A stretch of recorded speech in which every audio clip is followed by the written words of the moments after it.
Hello everyone, 11th standard, subject economics, chapter 1, topic economics, its subdivisions. In our previous video, we had discussed about economics, facts and theories. அதாவது பொருளாதாரத்தில் இருக்கக்கூடிய உண்மைகளும் கோட்பாடுகளும் என்னென்ன அப்படிங்கிறத நம்ம பார்த்தோம். அதிலேயே nature of economic laws and importance of microeconomics, நுண்ணியல் பொருளாதாரத்தினுடைய முக்கியத்துவம், இதை பற்றியும் நம்ம போன வீடியோவில் ரொம்ப brief explanation பார்த்தோம். And now we are going to discuss about economics, its subdivisions.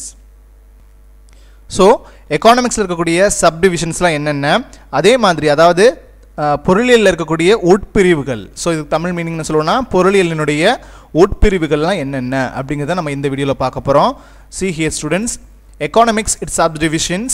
Economics has been divided into some branches. என்ன பண்ணுறாங்க, இந்த மாதிரி பொருளியலை கீழ்கண்ட இருக்கக்கூடிய உட்பிரிவுகளாக என்ன பண்ணியிருக்கிறாங்க, சிலவற்றை பிரிச்சிருக்கிறாங்க. சரியா? ஸோ அதென்ன சொல்கிறாங்கன்னா, ஃபர்ஸ்ட் ஒன் பாருங்கள், கன்சியூம்ஷன். ஸோ கன்சியூம்ஷன்னா நுகர்வு அப்படின்னு சொல்லுவோம். ஸோ நுகர்வுனா என்னது, ஒரு பொருளை வாங்கி நம்மளோட தேவைக்காக வாங்கி அதை என்ன பண்ணுறோம், நம்ம பயன்படுத்துகிறோம், யூஸ் பண்ணுறோம் இல்லையா? ஸோ அதை நம்ம என்ன சொல்லுவோம், கன்சியூம்ஷன் அப்படின்னு சொல்லுவோம். So human wants coming under consumption, அதாவது மனிதனுடைய விருப்பங்களை நிறைவு செய்யக்கூடிய ஒரு விஷயம் தான் இது அப்படின்னு சொல்லி பார்த்தோன்னா இந்த கன்சியூம்ஷன் அப்படிங்கிறது. ஸோ இப்போ ஹியூமன்ஸ்க்கு, அதாவது நம்மளுடைய மனிதர்களுக்கு ஏகப்பட்ட விருப்பங்கள் இருக்கும், அதாவது வாண்ட்ஸ் இருக்கும். வாண்ட்ஸ் மீன்ஸ் என்னது, தேவைகள் அப்படின்னு சொல்லலாம், விருப்பங்கள்னு சொல்லலாம். புரியுதா? ஸோ அந்த ஹியூமன் வாண்ட்ஸ் வந்து எண்ணில் அடங்காததுன்னு சொல்லுவாங்க, நிறைய வந்துகிட்டே இருக்கும் அப்படின்னு சொல்லியிருக்கோம். முன்னாடியே நிறைய எக்ஸாம்பிள்ஸ்லாம் கொடுத்துருக்கோம். ஒரு ஃபர்ஸ்ட் ஆப்பிள் சாப்பிடுவாங்க, ஒரு ஆப்பிள் கொடுத்தா அடுத்ததாக ஆரஞ்சு சாப்பிடணும் ஆசை வரும், அடுத்ததாக கிரேப் சாப்பிடணும் ஆசை வரும். இப்படி என்ன ஆகுது, அன்லிமிட்டெட். ஸோ நிறைய விருப்பங்கள் இருக்கும், தேவைகள் இருக்கும் அவங்களுக்கு. ஸோ அதே மாதிரி அதை வந்து நிறைவு செய்வது தான் எது அப்படின்னு சொல்லி பார்த்தோன்னா இந்த கன்சியூம்ஷன் அப்படிங்கிற ஒரு விஷயம். ஸோ நுகர்வு அப்படிங்கிற ஒரு விஷயம். ஸோ அதே மாதிரி அந்த ஒரு நுகர்வு அப்படிங்கிற ஒரு விஷயம் தான் எதுக்கு ஸ்டார்டிங் பாயிண்ட்டாக இருக்குது அப்படின்னு சொல்லி பார்த்தோன்னா இந்த எக்கானமிக் ஆக்டிவிட்டிக்கு. ஸோ எக்கானமிக் ஆக்டிவிட்டி மீன்ஸ் என்ன சொல்லுவோம், பொருளாதார நடவடிக்கைக்கு முக்கியமான ஒரு ஸ்டார்டிங் பாயிண்ட், அதாவது தொடக்க புள்ளியாக எது செயல்படுது அப்படின்னு சொல்லி பார்த்தோம்னா இந்த கன்சியூம்ஷன் அப்படிங்கிற ஒரு விஷயந்தான். So in this section the characteristics of human wants based on the behavior of the consumer, the diminishing marginal utility and consumer surplus are dealt with. So இந்த கன்சியூம்ஷன் அப்படிங்கிற ஒரு செக்ஷனில், அதாவது நுகர்வு பகுதியில், அதாவது நம்ம கன்சியூம்ஷன் பற்றி தான் பார்க்குறோம், நுகர்வு சம்மந்தமான விஷயங்கள் தான் பார்க்குறோம். ஸோ இந்த செக்ஷனில் so characteristics of human wants, so அதாவது மனிதனுடைய விருப்பங்களுடைய இயல்புகள் அடிப்படையில் நம்ம என்னென்னு சொல்கிறோன்னா based on the behaviour. So பிஹேவியர்னால் என்னென்னு சொல்லுவோம், அவங்களுடைய நடத்தை, அதாவது நுகர்வோருடைய நடத்தை. ஸோ நுகர்வோர் மீன்ஸ் யார், இந்த கன்சியூமர்ஸ் இருக்கிறாங்க இல்லையா? ஸோ அவங்களுடைய நடத்தையும், அதே மாதிரி டிமினிஷிங் மார்ஜினல் யூட்டிலிட்டி, அதாவது குறைந்த செல் பயன்பாடு அப்படின்னு சொல்லுவாங்க. ஸோ இதை பற்றிலாம் நம்ம பின்னாடி நிறைய சாப்டர்ஸில் நிறைய ப்ரீஃப் எக்ஸ்ப்ளனேஷன் பார்க்க போகிறோம். ஸோ இதெல்லாமும் கூட அதே மாதிரி and consumer surplus are dealt with, அதே மாதிரி நுகர்வோரினுடைய உபரி, கன்சியூமர்ஸினுடைய சர்ப்ளஸ், அதிகப்படியான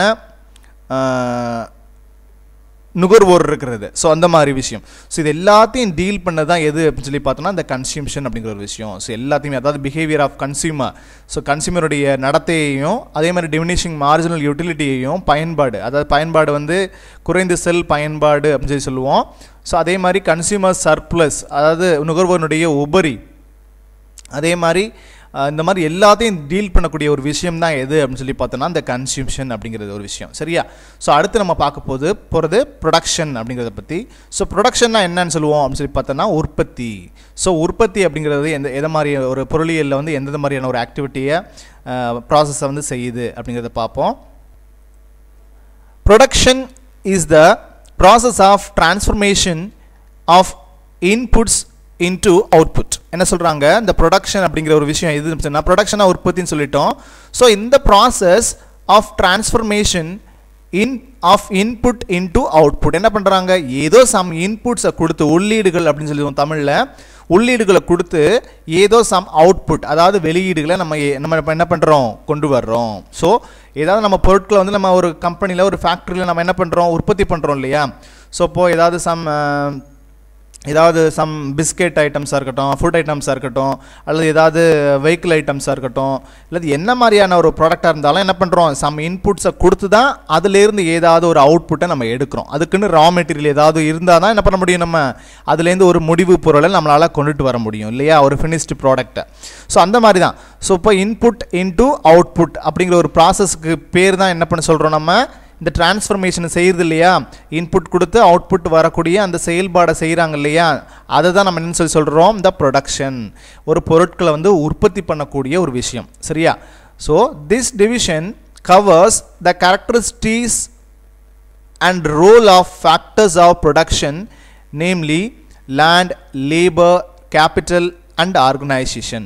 ஸோ இப்போ டிவிஷனாக இந்த இருக்கக்கூடிய எல்லா விஷயங்களும் இந்த ப்ரொடக்ஷன் அப்படிங்கிற விஷயத்துக்குள்ள என்னென்ன மாதிரியான கேரக்டரிஸ்டிக்ஸ்லாம் இருக்குது அப்படின்னு சொல்லி பார்த்தோன்னா என்னென்ன ரோல் பிளேஸ் பண்ணுதுன்னா ஃபேக்டர்ஸ் ஆஃப் ப்ரொடக்ஷன் சொல்லுவோம். 4 ஃபேக்டர்ஸ் ஆஃப் ப்ரொடக்ஷன் சொல்லிட்டு நம்ம முன்னாடியே இப்போ பார்த்துருக்கோம் இல்லையா. ஸோ இதெல்லாம் சேர்ந்து தான் என்ன பண்ணுறது இந்த ப்ரொடக்ஷன் அப்படிங்கிற ஒரு கெப்பாசிட்டிக்கு ஒரு ரிலேஷன்ஷிப் மாதிரி எல்லாமே லிங்க்டாக இருக்குது சரியா. ஸோ ஃபர்ஸ்ட் பாருங்கள், namely land, labour, capital, organisation. So இது 4 இருக்கும்போது தான் என்ன பண்ண முடியும் எந்த ஒரு பொருளையும் நம்மளால் உற்பத்தி பண்ண முடியும். ஸோ இதோட கேரக்டர்ஸ் எல்லாமே எதை டிபெண்ட் பண்ணியிருக்குன்னா இந்த ப்ரொடக்ஷன் டிபெண்ட் பண்ணியிருக்கு ஓகேவா. So and also the relationship between inputs and outputs. அதே மாதிரி இந்த ப்ரொடக்ஷன் வந்து எதை பேஸ் பண்ணியிருக்கு அப்படின்னு சொல்லி பார்த்தோன்னா இதோட ரிலேஷன்ஷிப் கண்டிப்பாக இருந்தே ஆகணும். ஏதோ சம் இன்புட்ஸை கொடுத்து அதே மாதிரி அவுட்புட்ஸ் வர்ற ஒரு விஷயத்தை தான் நம்ம என்ன சொல்லுவோம் ப்ரொடக்ஷன் அப்படின்னு சொல்லி சொல்லுவோம். ஸோ அது மட்டும் இல்லாமல் இந்த மாதிரி இருக்கக்கூடிய இன்புட்ஸுக்கும் அவுட்புட்ஸுக்கும் இடையில இருக்கக்கூடிய அந்த ரிலேஷன்ஷிப் இருக்கு இல்லையா, உறவு முறை இருக்கு இல்லையா. ஸோ அதை பற்றியும் நம்ம என்ன பண்ண போகிறோம் இந்த ப்ரொடக்ஷன் அப்படிங்கிற ஒரு விஷயத்தில் நம்ம தெரிஞ்சுக்க போகிறோம். ஸோ ப்ரொடக்ஷன் அப்படிங்கிறது இந்த மாதிரி நிறைய அதாவது லேண்ட்னா நிலம் சொல்லுவோம், லேபர்னா உழைப்பாளர்கள்னு சொல்லுவோம், அதே மாதிரி கேபிட்டல்னா மூலதனம் சொல்லுவோம், அதே மாதிரி ஆர்கனைசேஷனா ஒரு தொழில் அமைப்பு. ஸோ அதே மாதிரி இது மாதிரி நிறைய விஷயங்கள் எல்லாத்தையும் சேர்ந்து நம்ம என்ன பண்ணுறோம் இது எல்லாமே சேர்ந்து என்ன பண்ண முடியும் ஒரு பொருளை ப்ரொடக்ஷன் பண்ணுறதுக்கு ஒரு ஏதுவான சூழலை ஏற்படுத்தி கொடுக்க முடியும் சரியா. ஸோ அப்போ ப்ரொடக்ஷன் அப்படிங்கிறதும் என்னது இந்த சப் டிவிஷன்ஸில் இருக்கக்கூடிய ஒரு விஷயம், இந்த எக்கானமிக்ஸில் இருக்கக்கூடிய சப் டிவிஷன்ஸ் தான் ஓகேவா. ஸோ நெக்ஸ்ட் சப் டிவிஷன்ஸ் பாருங்கள், எக்ஸ்சேஞ்ச். மூணாவது பாருங்கள் எக்ஸ்சேஞ்ச் கொடுத்துருக்குறாங்க. ஸோ எக்ஸ்சேஞ்ச்னா பரிமாற்றம் அப்படின்னு சொல்லுவோம். So exchange is concerned with price determination in different market forms. So இப்போ எக்ஸ்சேஞ்ச் அப்படிங்கிறது எதை பேஸ் பண்ணது அப்படின்னு சொல்லி பார்த்தோன்னா பரிமாற்றம் அப்படிங்கிறது பல்வேறு அங்காடி அமைப்புகள் மூலம் என்ன பண்ணுறாங்க, அதாவது மார்க்கெட் நிறைய மார்க்கெட் இருக்கு இல்லையா. ஸோ அந்த மார்க்கெட் எல்லாத்துலேயும் சேர்ந்து என்ன பண்ணுறாங்க அந்த ஒரு பொருளுடைய விலையை வந்து என்ன பண்ணுறாங்க டிட்டர்மைன் பண்ணுறாங்க, தீர்மானிக்கிறாங்க சரியா. ஒரு பொருளுடைய விலையை வந்து எப்படி தீர்மானம் செய்கிறாங்க அப்படின்னு சொல்லி பார்த்தோன்னா பல்வேறு டிஃப்ரெண்ட் மார்க்கெட் ஃபார்ம்ஸை. ஸோ டிஃப்ரெண்ட் மார்க்கெட் ஃபார்ம்ஸ்னால் என்ன சொல்லுவோம், அதாவது அங்காடி அமைப்புகள், பல்வேறு அங்காடி அமைப்புகள் வந்து இருக்குது. ஸோ அதில் தான் என்ன பண்ணுறாங்க ஒவ்வொரு பொருளுடைய விலையை வந்து என்ன பண்ணுறாங்க தீர்மானிக்கிறாங்க. ஸோ அங்கே இருக்கக்கூடிய சூழ்நிலையை வச்சு அந்த பொருளுடைய ஃப்ளூயன்சி அதாவது பொருளுடைய வரத்தை பொறுத்து அந்த பொருளுடைய விலை வந்து என்ன பண்ணப்படுது தீர்மானம் பண்ணப்படுது. அதே மாதிரி this division covers trade and commerce. So இந்த எக்ஸ்சேஞ்ச் அப்படிங்கிற ஒரு விஷயம் வந்து எதை வந்து கவர் பண்ணுது அப்படின்னு சொல்லி பார்த்தோன்னா ட்ரேட் அண்ட் காமர்ஸ். ட்ரேட்னா என்னது வர்த்தகம்னு சொல்லுவோம், அதே மாதிரி காமர்ஸ்னால் என்ன சொல்லுவோம் வணிகம் அப்படின்னு சொல்லுவோம். ஸோ இது ரெண்டையுமே கவர் பண்ண ஒரு விஷயம் தான் எது அப்படின்னு சொல்லி பார்த்தோன்னா எக்ஸ்சேஞ்ச் அப்படிங்கிறது. ஸோ இந்த எக்ஸ்சேஞ்ச் இல்லாமல் இந்த ட்ரேடோ அல்லது காமர்ஸோ என்ன பண்ணாது செயல்படாது புரியுதா. ஸோ அப்போது இந்த எக்ஸ்சேஞ்ச் அப்படிங்கிற ஒரு ப்ராசஸ் வந்து என்னது ரொம்ப ரொம்ப முக்கியமாக இருக்குது. ஸோ வர்த்தகமாக இருந்தாலும் சரி வணிகமாக இருந்தாலும் சரி ரெண்டுமே என்ன இது முக்கியம், அதில் எக்ஸ்சேஞ்ச் அப்படிங்கிற ஒரு விஷயம் முக்கியம். ஸோ அதே மாதிரி consumption is possible only if the produced commodity is placed in the hands of the consumer.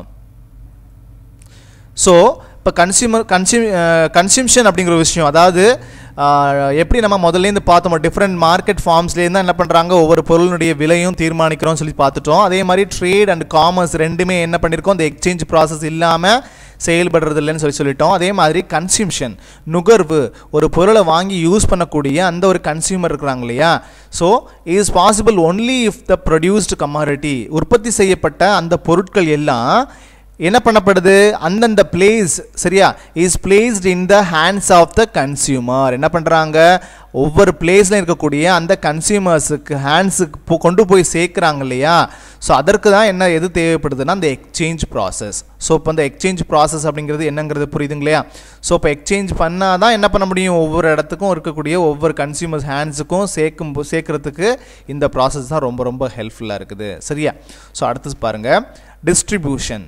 So distribution என்னன்னு சொல்லுவோம், பகிர்வு அப்படின்னு சொல்லுவோம். ஸோ பகிர்ந்து அளித்தல். அதே மாதிரி so production is the result of the coordination of factors of production. So production அப்படிங்கிறது அதாவது உற்பத்தி அப்படிங்கிற ஒரு விஷயம் ஸோ எதன் மூலிமா சாத்தியமாகுது அப்படின்னு சொல்லி பார்த்தோன்னா இந்த factors of production. So factors of production என்னன்னு சொல்லி சொல்லுவோம், ஸோ உற்பத்தி காரணிகள். ஸோ உற்பத்தி அதாவது ஒரு பொருளை வந்து நம்ம உற்பத்தி பண்ணணும் அப்படின்னு சொல்லி சொன்னால் இந்த ஃபேக்டர்ஸ் ஆஃப் ப்ரொடக்ஷன், அதாவது 4 ஃபேக்டர்ஸ் ஆஃப் ப்ரொடக்ஷன் சொல்லியிருக்கோம் இல்லையா, லேண்ட், லேபர், கேபிட்டல். ஸோ இந்த மாதிரிலாம் நிறைய சொல்லியிருக்கிறோம் இல்லையா. ஸோ இந்த விஷயங்கள் எல்லாமே என்ன இருக்குது, இந்த செயல்பாடுகள்லாம் ஒழுங்காக இருந்தால் தான் என்ன பண்ண முடியும் அப்படின்னு சொன்னால் அந்த ப்ரொடக்ஷன் அப்படிங்கிற ஒரு விஷயத்தை நம்மளால் நடத்த முடியும், அந்த பொருளை உற்பத்தி பண்ண முடியும். ஸோ அது மட்டும் இல்லாமல் இவங்களுடைய கோஆர்டினேஷன், அதாவது இந்த ஃபேக்டர்ஸ் ஆஃப் ப்ரொடக்ஷன் இருக்கிறாங்க இல்லையா.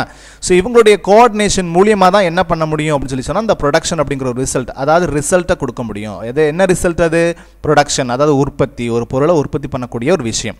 So land, labour, capital and organisation இது நாலும் சேர்ந்து தான் என்ன பண்ண முடியும், ஒரு பொருளை உற்பத்தி பண்ணுறதுக்கான ஒரு விஷயத்தை செய்ய முடியும். ஸோ இப்போ அதுதான் என்ன சொல்லுது, ஒரு ரிசல்ட்டை கொடுக்குது அப்படின்னு சொல்கிறாங்க. Since a commodity is produced with the efforts of land, labor, capital and organization, the produced wealth has to be distributed among the cooperating factors. So இந்த மாதிரியான இந்த கமாடிட்டிஸ் எல்லாமே, அதாவது இந்த மாதிரியான இருக்கக்கூடிய பொருட்கள் எல்லாமே எப்படி உற்பத்தி பண்ணப்படுது, ப்ரொடியூஸ்டு வித் த எஃபர்ட்ஸ். யாரோட எஃபர்ட்ஸ் மூலியமா, land, labour and capital and organisation. So இவங்க எல்லாரும் சேர்ந்து செய்யக்கூடிய அந்த எஃபர்ட்ஸ் மூலியமாக தான் நம்ம என்ன பண்ணுறோம், ஒவ்வொரு பொருளையும் நம்ம ப்ரொடியூஸ் பண்ணுறோம், அதாவது உற்பத்தி பண்ணுறோம். புரியுதா.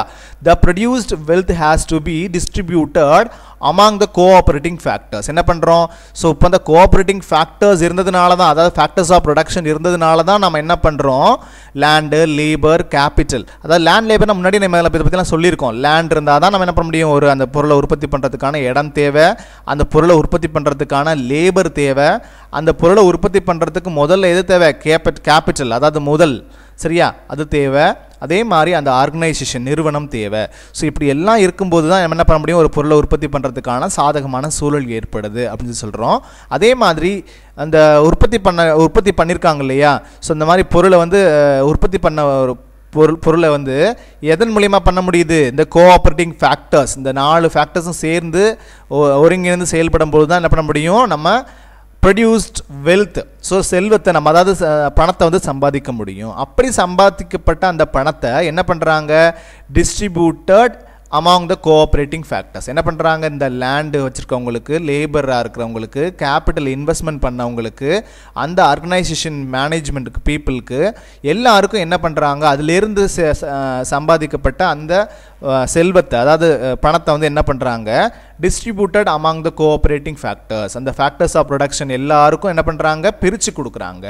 புரியுதா.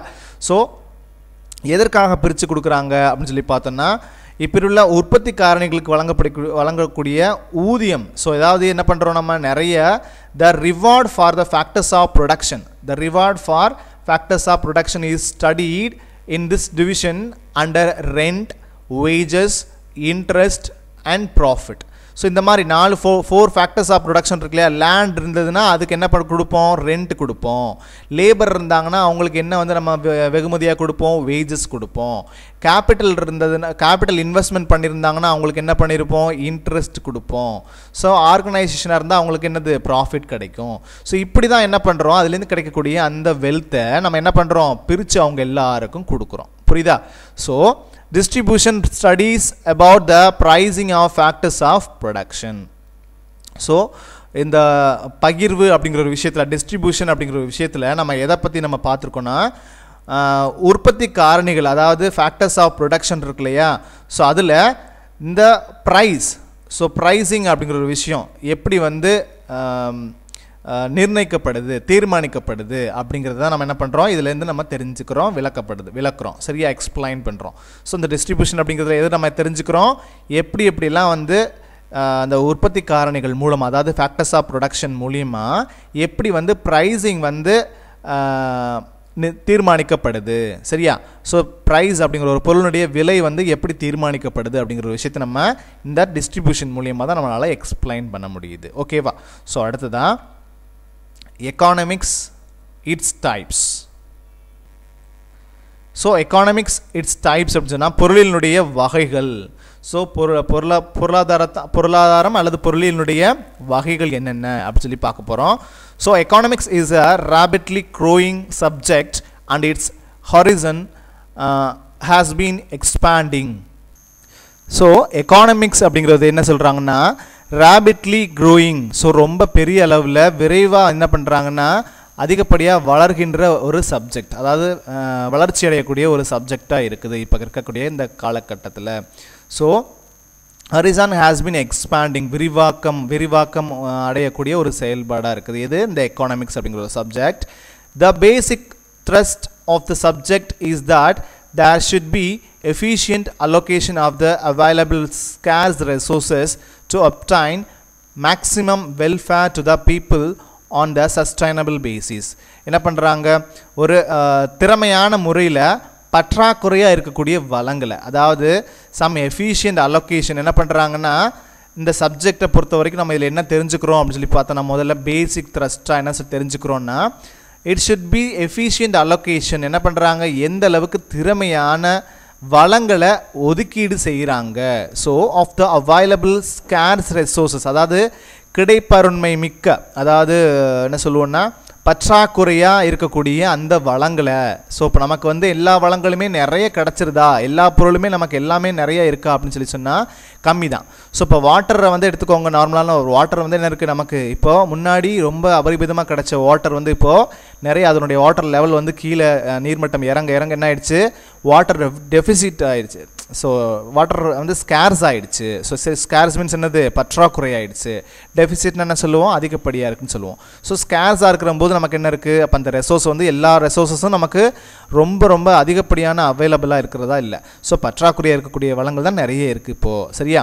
ஸோ அப்படி இருக்கும்போது அதை திறமையான முறையில் எப்படி நம்ம அலோகேட் பண்ணி நம்ம அதை என்ன பண்ணுறோம், ரொம்ப நாளைக்கு நமக்கு அதனால் நமக்கு திறன்பட ஒரு நலம் க்ரியேட் பண்ணுற மாதிரி, வெல்ஃபேர், ஸோ மேக்ஸிமம் வெல்ஃபேர் நமக்கு கிடைக்கிற மாதிரி நம்ம என்ன பண்ணுறோன்னா, இந்த சப்ஜெக்டில் நம்ம என்ன பண்ணிக்கிறோம், நிறைய விஷயங்கள் தெரிஞ்சுட்டு எப்படி நம்ம இருக்கக்கூடிய ரெசோர்ஸஸை நம்ம எப்படி வந்து ஸ்கேர்ஸ் ரெசோர்ஸை நம்ம பிரித்து தேவைக்கு தகுந்த மாதிரி நம்ம யூஸ் பண்ணி அதிகப்படியான மேக்ஸிமம் டேஸ்க்கு மேக்ஸிமம் இயர்ஸுக்கு நம்ம எப்படி வந்து நம்ம சஸ்டைனபிளாக, அதாவது நீடித்து நிலையான ஒரு யூஸ் பண்ண போகிறோம். ஸோ நிறைய காலங்களுக்கு எந்த ஒரு ப்ராப்ளமும் இல்லாமல் நம்ம அதை எப்படி வந்து சஸ்டெயின் பண்ணி ரொம்ப நாட்களுக்கு நம்ம எந்த ஒரு பிரச்சனையும் இல்லாமல் நம்ம லைஃப் லிவிங் பண்ண போகிறோம் அப்படிங்கிற விஷயத்தை நம்ம தெரிஞ்சுக்கிறது தான் நம்ம என்ன பண்ணுறோம், இந்த எக்கானமிக்ஸில் அதில் இருக்கக்கூடிய டைப்ஸையும் எக்கானமிக்ஸை பற்றி நம்ம இந்த பாடத்தில் படிக்க வேண்டியதாக இருக்குது. ஓகேவா. ஸோ அதே மாதிரி மேக்ரோ எக்கானமிக்ஸ் ஃபர்ஸ்ட் நம்ம பார்க்க போகிறது. இதில் மைக்ரோ எக்கானமிக்ஸ். மைக்ரோ மீன்ஸ் நம்ம முன்னாடியே நம்ம பார்த்துருக்கோம் இல்லையா, நுண்ணியல் பொருளியல். ஸோ நுண்ணியல் பொருளியல்னால் என்னங்கிறது முன்னாடியே உங்களுக்கு தெரிஞ்சிருக்கும். So micro economics is the study of the economic actions of individual units, say households, firms or industries. So micro economics அப்படிங்கிறது எதை பற்றி படிக்கக்கூடிய ஒரு விஷயமா இருக்குது அப்படின்னு சொல்லி பார்த்தோன்னா, மைக்ரோனா நுண்ணியல், அதாவது நுண்ணியல்னால் என்னது, நுண்ணினா சிறிய அளவிலான அப்படின்னு சொல்லி சொல்லுவோம் இல்லையா. ஸோ அது எதை பற்றின ஸ்டடி அப்படின்னு சொல்லி பார்த்தோன்னா, micro economics is a study of economic actions. அதாவது எக்கானமிக் ஆக்ஷன்ஸ்னால் என்னது, ஒரு பொருளாதாரத்தினுடைய செயல்பாடு ஆஃப் இண்டிவிஜுவல் யூனிட்ஸ். அது எதை பற்றினது, இண்டிவிஜுவல் யூனிட்ஸ்னால் என்னது, தனிப்பட்ட மனிதர்களை பற்றி படிக்கிறது. அதே மாதிரி ஹவுஸ் ஹோல்ட்ஸ், அதாவது ஒரு சின்ன வீடுகளை பற்றியும், அதாவது ஃபேமிலியை பற்றி படிக்கிறது. அதே மாதிரி ஃபார்ம்ஸ்னால் என்ன சொல்லுவோம், நிறுவனங்களை பற்றி படிக்கிறது. அதே மாதிரி இண்டஸ்ட்ரீஸ், ஸோ தொழிற்சாலைகளை பற்றி படிக்கிறது.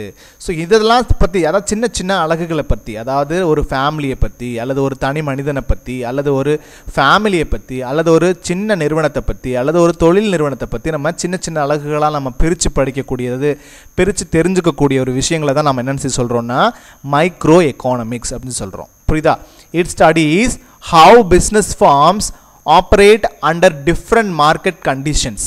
ஸோ எப்படி வந்து இந்த பிஸ்னஸ் ஃபார்ம்ஸ் எல்லாமே இந்த டிஃப்ரெண்ட்டான மார்க்கெட் கண்டிஷன்ஸில் ஆப்ரேட் ஆகிட்டுருக்கு, செயல்பட்டுருக்கு. ஸோ இப்போ நிறைய மார்க்கெட் கண்டிஷன்ஸ்லாம் வந்து நிறைய என்ன இருக்குது, சரியில்லாத ஒரு சூழ்நிலையில் செயல்பட்டு தான் இருக்குது. ஸோ பல்வேறு சந்தை சூழலில் வந்து தொழில் நிறுவனங்கள் வந்து என்ன பண்ணுறாங்க, நிறைய கஷ்டங்களை தாண்டி தடைகளை தாண்டி தான் என்ன பண்ணிகிட்ருக்காங்க, அவங்களுடைய பிஸ்னஸஸ் செஞ்சிட்ருக்காங்க. So and how the combined actions of buyers and sellers determine prices.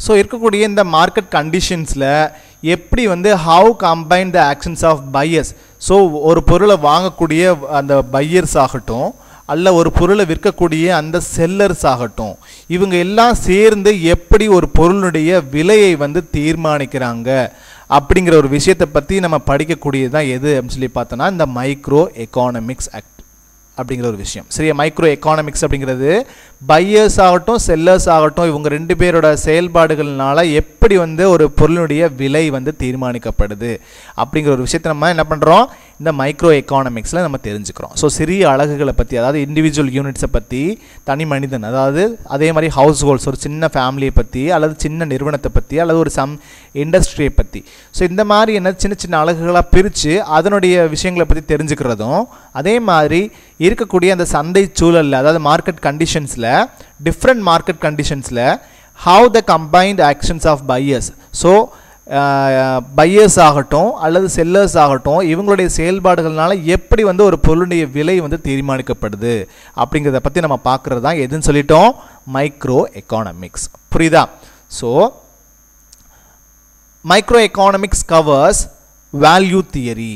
So value theory அதாவது product pricing and factor pricing.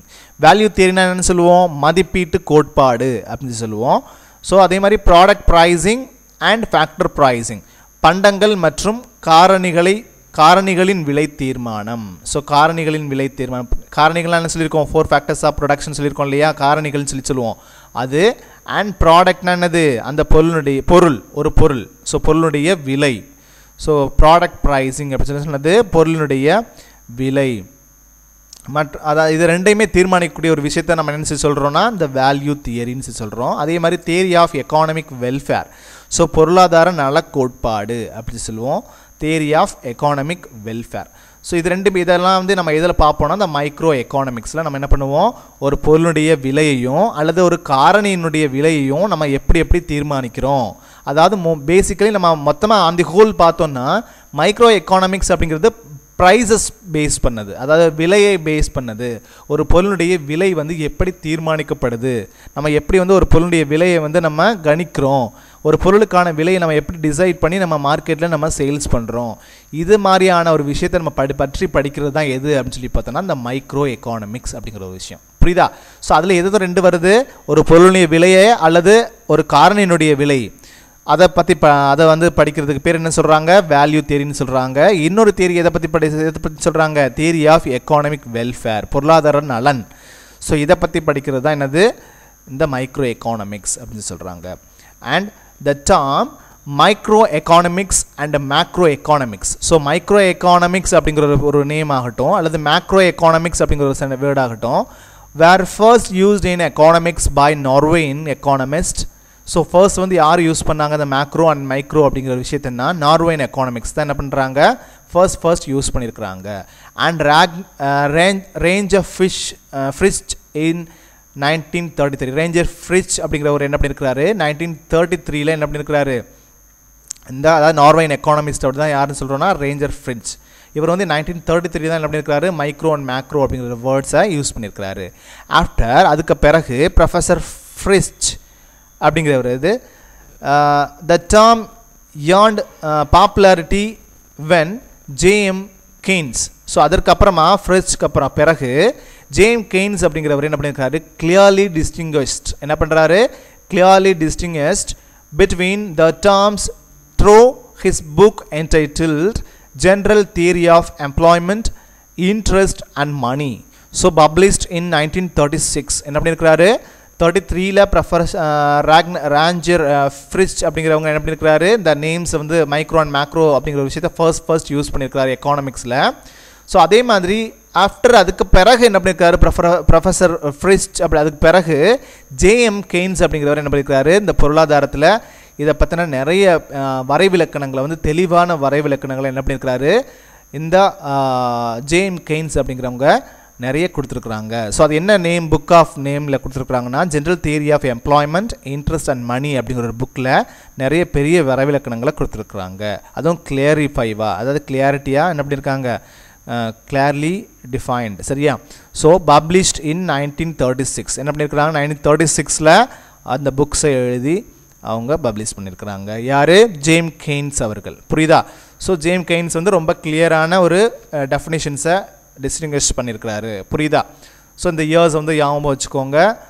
யார் வந்து first micro and macro economics பற்றி வேர்ட்ஸை யூஸ் பண்ணியிருக்கிறாங்கங்கிறது, என்ன இயரில் யூஸ் பண்ணியிருக்காங்கிறத பார்த்துக்கோங்க. அதே மாதிரி என்ன இந்த புக் வந்து எப்போ பப்ளிஷ் பண்ணியிருக்கிறாங்க, J.M. Keynes அப்படிங்கிறவங்க general theory of employment and interest and money அப்படிங்கிற விஷயத்த எந்த இயரில் பப்ளிஷ் பண்ணியிருக்கிறாங்க அந்த புக் அப்படிங்கிறது தெரிஞ்சுக்கோங்க.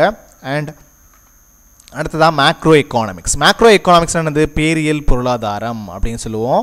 ஸோ மைக்ரோ படித்தோம் இல்லையா, இப்போ மைக்ரோ எக்கானமிக்ஸ் சொல்லிட்டு முதல்ல பார்த்தோம் இல்லையா போன ஸ்லைடில். ஸோ அதுக்கு அப்படியே ஆப்போசிட் தான் எது அப்படின்னு சொல்லி பார்த்தோன்னா அந்த மேக்ரோ எக்கானமிக்ஸ் அப்படிங்கிற விஷயம். ஸோ சின்ன சின்ன அலகுகளை பற்றி, சின்ன ஹவுஸ் ஹோல்ட்ஸ் பற்றி, சின்ன யூனிட்ஸை பற்றி, சின்ன ஃபார்ம்ஸை பற்றி நம்ம படித்து தான் எதுன்னு சொன்னோம் இந்த. அதே மாதிரி ஒரு சின்ன ஒரு பொருளுடைய விலையை தீர்மானிக்கக்கூடிய ஒரு விஷயம், இதை பற்றி படிக்கிறது தான் மைக்ரோ எக்கானமிக்ஸ் சொன்னோம். அதே மாதிரி மேக்ரோ எக்கானமிக்ஸ்னால் macro economics is the obverse of micro economics. So micro economics அப்படியே அப்வர்ஸ்னால் என்னது, ஆப்போசிட் அப்படிங்கிறதா என்னது மேக்ரோ எக்கானமிக்ஸ். இது it is concerned with the economy as a whole. என்ன பண்ணுறோம், இது எப்படி இந்த மேக்ரோ எக்கானமிக்ஸ் வந்து எப்படி கன்சர்ன் பண்ணுறோன்னா with the economy as a whole, ஒரு முழுமையான ஒரு பொருளாதாரத்தை பற்றி நம்ம படிக்கிறது தான் இது இந்த மேக்ரோ எக்கானமிக்ஸ் அப்படின்னு சொல்கிறது.